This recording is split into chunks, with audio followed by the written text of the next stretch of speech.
All right, today we're going to become detectives of debate. We're going to uncover the hidden flaws in arguments that are designed to trick you, even when they're built on, well, nothing but bad logic. Let's jump in. You know that feeling, right? You're in a discussion and you walk away just feeling beat, even though you were absolutely certain the other person's reasoning was completely off. It's so frustrating. You just knew you were right, but somehow their wonky argument carried the day. Well, that experience, it's not just you. It happens because some arguments are absolute masters of disguise. They don't appeal to your brain. They appeal to your emotions, your biases, your need to fit in. They basically hack your psychological wiring, but they completely cheat when it comes to actual sound logic. Think of it like a glitch in our thinking that we can learn to catch. So how do we spot them?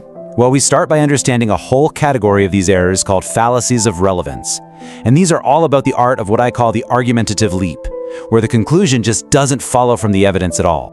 So what is a fallacy of relevance when you boil it right down?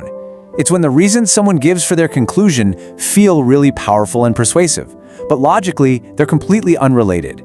The argument makes a jump that just doesn't make sense. It's a classic case of distraction and emotion pretending to be real evidence. And this slide, wow, this just lays it all out perfectly. On one side, you've got all the psychological hooks, emotion, fear, peer pressure. On the other side, you've got what a real solid argument actually needs: evidence, facts, and valid reasoning. Fallacies of relevance live entirely on that left side, all while trying to make you think they belong on the right. Okay, let's break down our first group, the fallacies that go straight for your heart to completely bypass your head. These are all about emotional manipulation. First up, we've got the appeal to force. I like to think of this as the playground bully of arguments. It doesn't use facts, it just uses threats. Like the example here. Agree with our company policy or you might find your contract isn't renewed. See? The threat has absolutely zero to do with whether the policy is good or bad, but it's very persuasive psychologically, isn't it? Then there's the flip side, the appeal to pity. This one pulls on your heartstrings to cloud your judgment. You might feel really sorry for someone who's had a rough year, but that feeling is logically irrelevant to whether they're actually the most qualified person for a promotion. It's a classic move, swapping out merit for emotion. And to round out this category, there's the appeal to the people, or what you might call the bandwagon fallacy. This one taps right into our deep-seated desire to belong. But just because everybody's doing it doesn't logically mean it's the right thing to do. I mean, history is just filled with examples of the majority being completely, totally wrong. This argument runs on social pressure, not proof. Okay, moving on. Our next group of fallacies get sneaky by changing the target. So instead of dealing with the actual argument, they attack the person who's making it, or a twisted version of their point. And here it is, the famous ad hominem fallacy. This is a classic diversion tactic. Think about that example. You can't trust his financial advice. He's terrible with his own money. Instead of actually looking at the advice, the attack shifts to the person. Maybe he is bad with his money, but that doesn't automatically make his financial advice logically wrong. You're just attacking the messenger instead of the message. But hang on a second. What's really interesting here is to ask, is it always a fallacy to bring up the person? Is it always an irrelevant, cheap shot? And believe it or not, the answer is no, not always. It all comes down to context. In a courtroom, for example, a witness's character and reliability are absolutely relevant to their testimony. The key question you have to ask is their character relevant to the truth of the argument? Most of the time, outside of a courtroom, it really isn't. All right, next up in this group is the straw man. Oh, this one is so sneaky. See, you don't argue against what your opponent actually said. Instead, you build this flimsy, distorted, exaggerated version of their argument, a straw man, and then you look like a hero for knocking it down.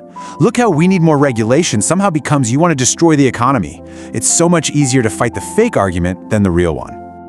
Okay, for our last category, we're talking about pure, unadulterated misdirection. These fallacies don't just bend the argument or attack the person. They try to drive the entire conversation right off a cliff.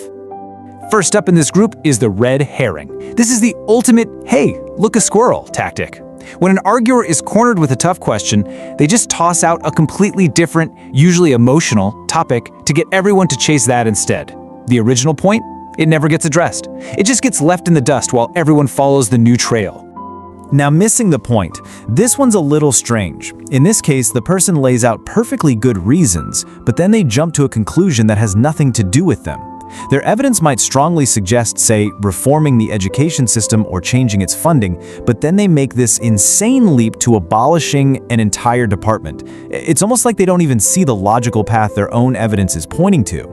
And finally, we have the accident fallacy. This is all about taking a good general rule and applying it to a very specific, exceptional situation where it just doesn't fit. Freedom of speech is obviously a vital principle, right? But it was never meant to protect speech that directly causes panic and harm.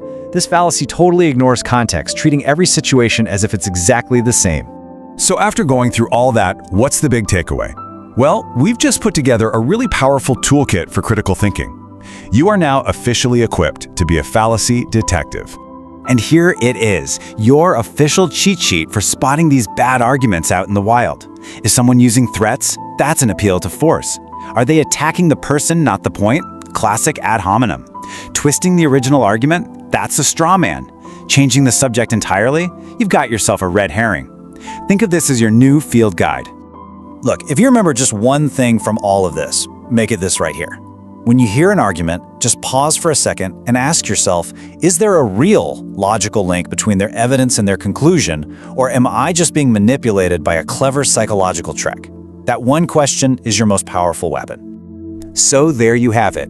You've got the toolkit. You can see the architecture of illogic now. You can spot the argumentative leaps, the emotional traps. The only question left is, whose arguments are you going to start examining first?